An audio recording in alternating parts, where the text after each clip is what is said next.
Krishna Hare Hare Hare Ram Ram Ram Hare Hare.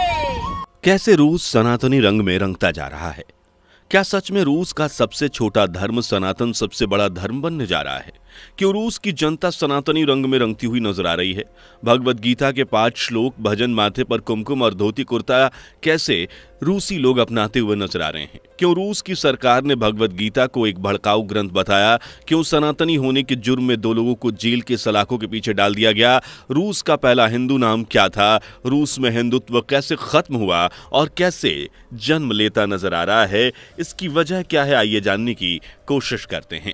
Video में आगे बढ़ें उससे पहले अगर आप एक सच्चे हिंदू हैं तो सब्सक्राइब करें फैक्ट मंत्रा चैनल को और बेल नोटिफिकेशन को ऑल पर लगाएं ताकि कोई भी वीडियो मिस ना हो। अहमात्मा गुणाकेश सर्वभूतायश स्थिता अहमादिशच माध्यम चा भूतानामंता एवं चा।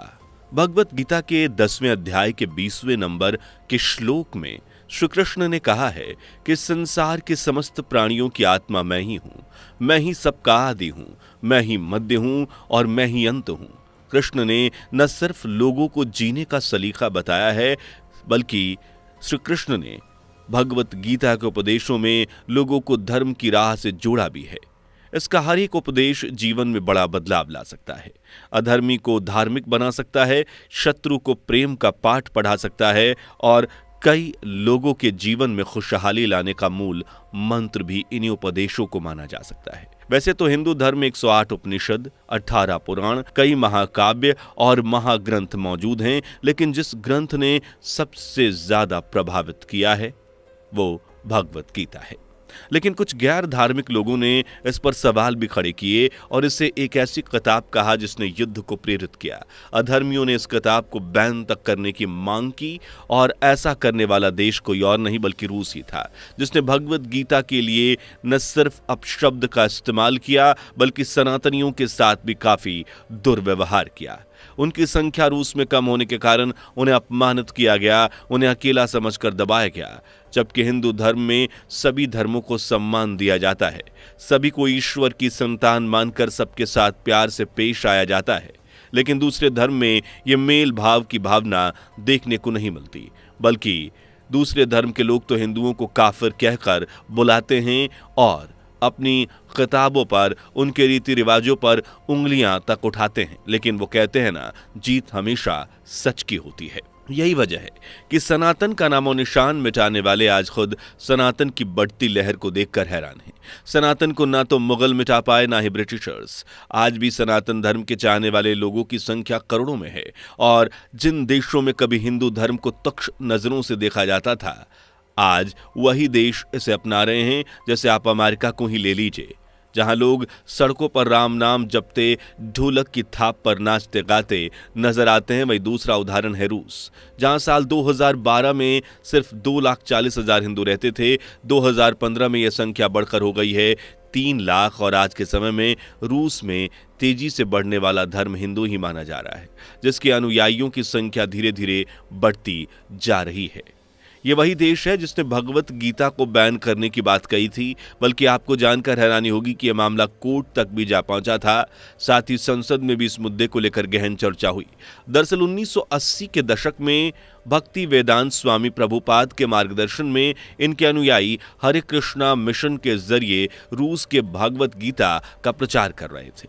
गीता के पाठ और सनातन की सादगी से हर रोज हजारों व्यक्ति सनातन को अपना रहे थे। दिन ब दिन यह संख्या बढ़ती जा रही थी। ये देख रूस के कट्टरपंथी तिलमिला उठे और ये मामला संसद में पहुंच गया और किसी भी धर्म की पुस्तक छापने बंटवाने पर बैन लगा दिया गया। लेकिन लोगों का रुझान सनातन धर्म की तरफ बढ़ता ही जा रहा था और इन्हीं अनुयायियों में 2 रूसी नागरिक जितने ज्यादा इन्फ्लुएंस हुए कि उन्होंने शाकाहार को पूरी तरह से अपना लिया और इन दोनों शख्सियत के नाम थे सर्कस और गार्गिक।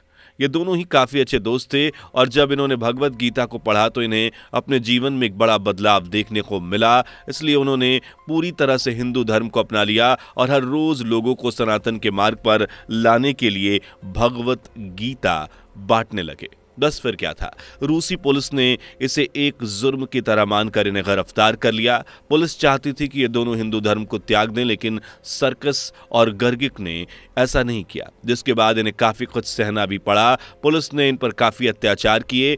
शाकाहार होने के बाद भी इन्हें खाने के लिए मीट और ब्रेड दिया जाता था, लेकिन ये दोनों भी सनातन के ऐसे मुरीद बने कि इन्होंने 2 साल तक सिर्फ ब्रेड खाकर ही गुजारा किया, लेकिन मीट को हाथ तक नहीं लगाया। कुछ समय बाद सर्किस की मौत हो गई। इस तरह हिंदू धर्म को रूस में दबाने को चलने की कोशिश की गई, लेकिन हुआ बिल्कुल उल्टा। जितना लोगों को इस धर्म से दूर किया गया, उतना ही लोग इसके करीब होते चले गए। और इस तरह इसकी एक वजह अतीत भी है।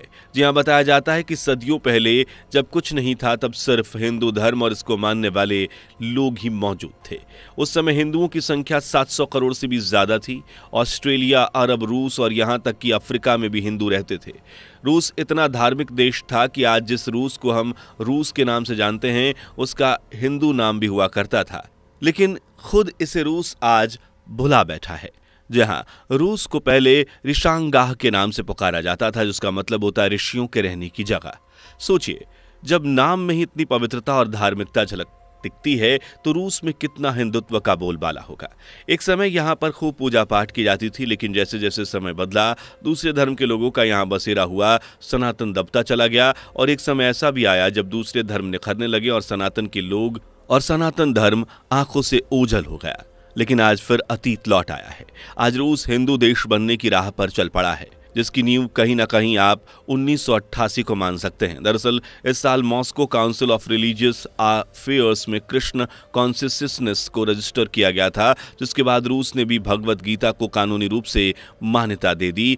यानी अब यहाँ लोग चाहे तो भगवत गीता को खुलेआम खरीद सकते थे, बेच सकते थे। प्रचार प्रसार में भी किसी तरह की कोई पाबंदी नहीं थी। ये छूट मिलते ही रूस में जैसे सनातन की लहर उठने लगी। धर्म से जुड़े लोगों ने भगवत गीता को मार्ग बनाकर लोगों को हिंदू धर्म की मंजिल तक पहुंचाने का काम शुरू कर दिया।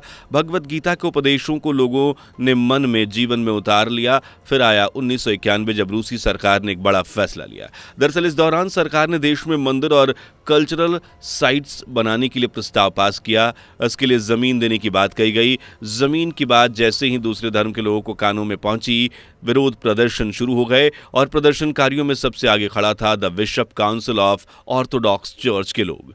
देश में हंगामा देख सरकार को भी अपने कदम पीछे लेने पड़ गए और साल 2004 में जमीन देने के फैसले को रद्द कर दिया गया, जिसके बाद हिंदू लोग भड़क उठे और भारत से भी मदद की गुहार लगाई। और अंतर्राष्ट्रीय दबाव के कारण फिर से रूसी सरकार को जमीन देने का फैसला लेना पड़ा।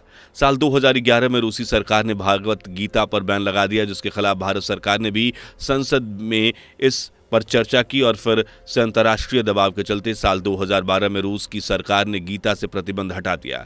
इस तरह रूस में हिंदू धर्म को लेकर कई बार दंगे विवाद देखे गए, लेकिन अब यहाँ हिंदू धर्म धीरे धीरे अपनी जड़ें मजबूत करता जा रहा है और आने वाले वक्त में रूस एक हिंदू राष्ट्र भी बन सकता है। ऐसा हमारा नहीं बल्कि महान भविष्यवक्ता संत अच्युतानंद दास महाराज का कहना है। अच्युतानंद दास की लिखी गई भविष्यवाणियों ने हकीकत का रूप लिया, फिर चाहे वो कोरोना जैसी महामारी हो या बाढ़, सूखा जैसी प्राकृतिक आपदाएं। 500 साल पहले इस भविष्यवक्ता ने अपने भविष्य मलिका ग्रंथ में ये उत्तर दिया था कि आने वाले वक्त में रूस एक हिंदू राष्ट्र बनेगा। और देखा जाए तो यह सच साबित हो भी सकता है, क्योंकि जिस देश में भगवत गीता पर प्रतिबंध लगाया जा रहा था, आज वही देश हिंदू कल्चर को अपना रहा है। हिंदू धर्म के चाहने वालों की संख्या में इजाफा हो रहा है, जो कि भविष्यवाणी को सच की रोशनी में उजागर करता है। तो दोस्तों, आपको क्या लगता है, क्या हिंदू राष्ट्र रूस बन पाएगा? अच्युतानंद महाराज की भविष्यवाणी सच हो पाएगी? कमेंट सेक्शन में लिखकर जरूर बताएं। अगर वीडियो अच्छी लगी हो तो इसे लाइक और अपने दोस्तों के साथ शेयर करें। साथ ही हमारे चैनल पर नए हैं या इससे पहली बार जुड़े हैं तो सब्सक्राइब करना ना भूलें। इस नॉलेजेबल वीडियोस को पाने के लिए बेल आइकन को प्रेस भी कर लें और अगली वीडियो में मिलते हैं। तब तक के लिए bye bye and take care.